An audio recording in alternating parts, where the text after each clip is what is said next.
Hello everyone. मेरा नाम है मोहम्मद और आज हम लोग पढ़ने जा रहे हैं इंग्लिश फोर्थ सेमेस्टर की बहुत ही इंटरेस्टिंग पोएम जिसको लिखा है फ्रेड ह्यूज ने।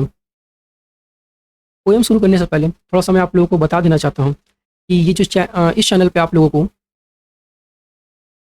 कॉमर्स हो या आर्ट्स दोनों के लिए बहुत ही इंपॉर्टेंट होने वाला चैप्टर हिंदी, इंग्लिश और आपका अकाउंटेंसी, इकोनॉमिक्स और भी वगैरह जितना टॉपिक है वो आर्ट्स का हो या कॉमर्स का, हर टॉपिक को चैप्टर वाइज यहाँ पे कवर कराया जाएगा। हो सकता है वीडियो आने में थोड़ा एक दो दिन आगे पीछे हो जिसमें इसका क्वेश्चन आंसर हम लोग करेंगे और वो सारा क्वेश्चन आंसर आपके एग्जाम पॉइंट ऑफ व्यू से बहुत इंपॉर्टेंट होने वाला है। तो इससे पहले हम लोग थोड़ा सा लेखक के बारे में पढ़ लेते हैं। लेखक का नाम है फ्रेड ह्यूज, ठीक है, जो बहुत ही फेमस ब्रिटिश राइटर थे, ठीक है। और वो उनकी कविताएं जो होती थी ज़्यादातर नेचर के ऊपर फोकस होती थी। वो उनमें प्राकृतिक की जो क्रूरता है, ठीक है, ये नेचर की जो क्रूरता है जैसे बाज हो गया या और भी एनिमल हो गया, ठीक है, या पेड़ पौधे हो गए, उन सब चीज़ों के बारे में बहुत ही अच्छे से वे अपनी कविताओं में उन सब चीज़ों का को एक्सप्लेन करते हैं। जैसे आप देख सकते हो सर्वाइवल हो गया, वायलेंस हो गया, ठीक है, इन सब चीज़ों को वो बहुत ही अच्छे से अपनी कविताओं में एक्सप्लेन करके बताते हैं। पोएम का जो पहला स्टेंजा है उसमें बताया जा रहा है, I sit in the top of the wood, my eyes closed, in action no falsifying dream between my hooked head and hooked feet, or in sleep rehearse perfect kills and eat। यानी poem की इस line में ये बताया जा रहा है लेखक के द्वारा कि एक बाज जो है ना वो क्या सोचता है अपने बारे में, उस चीज को बताया जा रहा है। बाज कहता है ना कि आई sit in the top of the would, मैं बैठता हूँ जंगल के सबसे ऊंचे पेड़ पे और मेरी आंखें बंद होती हैं, लेकिन ऐसा नहीं है कि बंद होती है तो बस ख्वाब ही देखता रहता हूँ मैं। वो बताता है कि उस बंद आंखों में भी वो बहुत सारी चीजें करता रहता है, ठीक है। वो बिल्कुल ही शांत होकर के उस वक्त भी क्या करता है कि वो अपने शिकार की तैयारी करता है, ठीक है, कि कैसे परफेक्ट किल करें, कैसे अच्छे से मारे और कैसे खा जाए, इसके बारे में सोचता रहता है, ठीक है। तो, तो इसमें लेखक ये बताना चाह रहा है कि देखिए लेखक का जो पहला मोटिव है कि वो तो नेचर की क्रूरता को बता ही रहा है, साथ में अगर आप लोग इसको प्रैक्टिकल लाइफ से जोड़ के देखोगे तो मालूम चलेगा कि ये लेखक इनडायरेक्ट तरीका से आपको जो सत्ता में बैठे लोग हैं उनके बारे में बताता है, ठीक है, कि बाज के पास क्या है, बाज तो बहुत ही खतरनाक जानवर है, ठीक है, और वो बहुत ही पावरफुल है क्योंकि उसके पास हर एक चीज परफेक्ट है, जैसे पावर है, स्पीड है, बहुत ही अच्छा आई है, उसके पास पंजे हैं, ठीक है, पंख है। जब एक आदमी के पास भी जब इस तरह की चीजें सब कुछ मौजूद हो तो वो भी क्या होता है, वो जो चाहे कर सकता है, ठीक है। अगला स्टेंजा में बताया जा रहा है, the convenience of the high tree, the air's buoyancy and the sun ray are of advantage to me and the earth space upward for my inspection. यानी दूसरे स्टेंजा में पोयम के बताया जा रहा है कि बाज कहता है कि ये जितनी भी चीजें हैं ना, ऊंचे पेड़, हवा, सूरज की किरणें, ये सब चीजें जो है ना मुझे फायदा पहुंचाती है, और जो पृथ्वी है यानी जो जमीन है वो भी मुझे फायदा पहुंचाता है क्योंकि मैं इतनी ऊंचाई पे बैठ करके और सूरज की रोशनी के जरिए क्या करता हूँ, जमीन पे जितनी चीजें हैं हर एक चीज को बहुत ही बारीकी से, बहुत ही ध्यान से देख पाता हूँ, ठीक है। जैसे इस स्टेंजा के माध्यम से लेखक हमें ये बताना चाहता है कि जो पावरफुल लोग होते हैं वो भी लोग क्या करते हैं, कहीं भी हो वो क्या करते हैं, हर एक चीज के ऊपर नजर रखे रहते हैं कि आम लोग क्या कर रहे हैं, क्या नहीं हो रहा है, कैसे हो रहा है, हर एक चीज A to Z हमारे ऊपर वो लोग नजर रखे हुए हैं, ठीक है।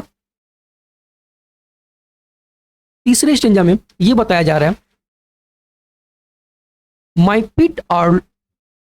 पिट are looked upon the rough bark, it took the whole of the creation to produce my foot, my each feather now I hold creation in my coat. यानी तीसरे स्टेंजा में लेखक बता रहा है कि लेखक मतलब बाज बता रहा है कि मेरा जो पंजा है ना वो खुरदरे पेड़ के डाली को भी क्या करता है, वो बहुत ही अच्छे से जकड़ के पकड़ा हुआ रहता है, और उसका जो क्रिएशन है यानी जो नेचर है, नेचर यानी कुदरत ने उसे ऐसा बनाया है, ठीक है, यानी बाज को कुदरत ने ऐसा बनाया है कि उसे ऐसा लगता है कि पूरी जो दुनिया है यानी क्रिएशन यानी जितनी चीजें बनी है वो सब उसके पैरों के अंडर में है, ठीक है, यानी उसे हर एक चीज उसके कंट्रोल में है। तो यहाँ उसके ईगो के बारे में बताया जा रहा है कि कैसे पावरफुल व्यक्ति जब उसके पास पैसा और सत्ता यानी पावर आ जाता है तो वो सबको क्या समझता है कि सब लोग उसके कंट्रोल में है और वो कंट्रोल करना भी चाहता है और नहीं चाहेगा। तो इसमें भी वही बताया जा रहा है कि किस तरह से बाज ऐसा सोचता है कि पूरी दुनिया उसके पंजों के कंट्रोल में है। ठीक है,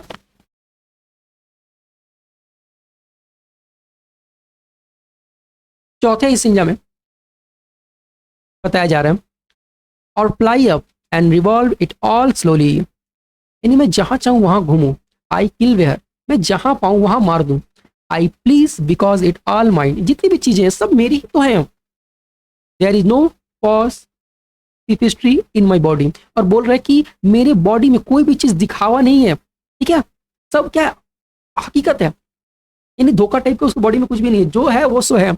उसका बॉडी क्या है, एक तरह का क्या हथियार की तरह है, उसका हर एक चीज, उसका पंख हो गया, उसके पैर, उसकी पूंछ, उसकी आंखें, उसकी चोट, हर एक चीज क्या है, रियल है। कि वो अगर देखने में डरावनी लगती है, हथियार की तरह लगती है, तो है वो हथियार ही है। ऐसा नहीं कि देखने में कुछ और लगती है और है कुछ और। जैसा होता है ना, हाथी का दांत खाने का अलग, दिखाने का अलग, तो बोला ऐसा कुछ उसके पास नहीं है। My manner are tearing off head all allotment of death, और बोला कि उसका जो बिहेवियर है, बर्ताव है, वो क्या है, सरों को फाड़ देना, ठीक है, और मौत दे देना। यानी ये अपने आप को कुदरत समझने लगा, भगवान समझने लगा। ठीक है, मौत यानी मौत का फरिश्ता, कि जिसे चाहे उसे मार दे और जिसे चाहे उसे मौत दे दे, यानी मौत का फरिश्ता, दिखने से भी लग रहा है खतरनाक, ऐसा कुछ बताया जा रहा है। तो यहाँ पे थोड़ा सोचने का बात यह है कि जैसे सत्ताधारी लोग जो होते हैं, जो सत्ता में बैठे होते हैं, पावरफुल लोग होते हैं, वो लोग भी बिल्कुल ऐसे ही करते हैं अपनी जिंदगी में। ठीक है, और उनका यही मैनर है। मैनर का मतलब ये हो गया ना यहाँ पे कि देखिए, अगर मेरे पास पावर है तो हम जो चाहेंगे वही करेंगे और मुझे वही अच्छा भी लगेगा।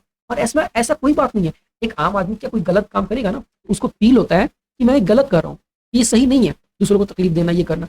जबकि पावरफुल लोग का ये कहना होता है, ये मानना होता है कि नहीं, ये सब चीजें उसी के लिए है। ठीक है, भगवान ने या कुदरत ने उसे दी है, अब वो जिसे चाहे मार दे और जिसे चाहे कुछ भी करे। ठीक है, उसको सही गलत से मतलब नहीं है, उसको बस इस चीज से मतलब है कि उसका फायदा होना चाहिए। अब उसका फायदा हो रहा है तो सब सही है, भले किसी को मारना पड़े या कुछ भी। सत्ताधारी ऐसे लोग करते हैं ना, जो पावर में बैठे रहते हैं। तो यहाँ भी इसके माध्यम से वही बताया जा रहा है। फिर आप देखिएगा, पांचवा स्टेंजा में बताया जा रहा है, for the one path of my flight is direct through the bone of the living. बोल रहा है ना कि बाज बोल रहा है कि मैं तो उड़ता हूँ सीधा। ठीक है, और वो जो उड़ने का तरीका होता है ना, वो जितनी भी जीवित चीजें हैं नीचे, उनकी हड्डियों के ऊपर से उड़ता हूँ, और कोई मजाल है कि उसे रोक ले, यानी बाज को रोक ले। No argument assert my right, और उसके अधिकारों से के बारे में कोई इसको जवाब दे नहीं है, मतलब किसी को कुछ बोलने वाला नहीं है, वो जैसा चाहे वैसे कर सकते हैं। The sun is behind to me, बाज कहता है कि यहाँ तक कि जो सूरज है वो भी उसके पीछे है, ना कि, और वो सूरज के क्या है, आगे है। Nothing has change since I बेगन, और ये बता रहा है बाज कि जब से वो आया है दुनिया में, ठीक है, जब से नेचर ने उसको बनाया है, तब से लेके आज तक उसने कोई भी बदलाव नहीं देखा। ठीक है, बदलाव माने change. My eye has permitted to no change. ठीक है, तो बोल रहा है उसका जी जो आंखें हैं ना, वो नई चीजों को यानी इजाजत ही नहीं देगी कोई भी बदलाव की। यानी बाज की, हॉक की जो आंखें हैं, वो बदलाव की इजाजत ही नहीं देंगी। अच्छा, क्यों नहीं देंगे भाई इजाजत बदलाव की? क्योंकि कोई भी नहीं चाहेगा कि उसका जगह, उसका पोजीशन उससे ले लिया जाए और कोई और उसकी जगह पे आ जाए। I am going to keep thing like this, और मैं चाहूंगा कि सब चीजें ऐसी ही की ऐसी हों।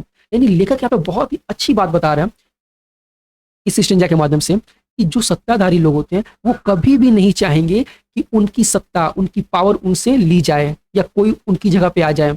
इसीलिए वो हर एक चीज चाहते हैं कि उन्हीं के मुताबिक हो। ठीक है, कोई भी बदलाव ना हो, और इसके लिए वो हर कदम करने के लिए तैयार रहते हैं जैसा चाहें। और उसके लिए आप लोग देखते ही हो कि एक दूसरे से लड़ाते रहना या और भी वगैरह वगैरह चीजें करते रहते हैं लोग। ठीक है, तो ये बहुत ही अच्छी पोयम थी, मेरे ख्याल से आप लोगों को समझ में आ गया होगा, और हम उम्मीद करते हैं कि आप लोगों को अच्छा लगा हो। तो प्लीज़ अगर अच्छा लगा हो तो कुछ और करने की ज़रूरत नहीं है, बस लाइक एंड सब्सक्राइब कर दीजिए हमारे चैनल को।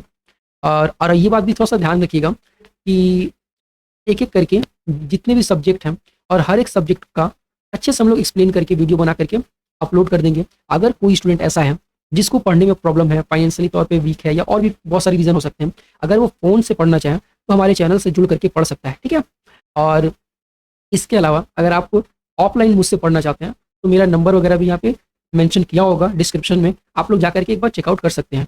अगर आपके लिए पॉसिबल हो तो आप आकर के ज्वाइन कर, इंग्लिश मीडियम और तीसरा आपका उर्दू मीडियम। और इसका जो भी आपको क्वेश्चन आंसर कराया जाएगा, एक तो आपको पीडीएफ भी दिया जाएगा और उस पीडीएफ को इस चैनल के थ्रू ही अच्छे से एक्सप्लेन करके बताया जाएगा। ठीक है, तो चलिए हम लोग शुरू करते हैं ये चैप्टर। जैसा कि आप लोग देख पा रहे होंगे कि चैप्टर का नाम है हॉक रोस्टिंग। हॉक का मतलब होता है बाज और रोस्टिंग का मतलब होता है राज करने वाला टाइप का, ठीक है, जो अपने इलाके में राज करता है। बहुत ही आसान कविता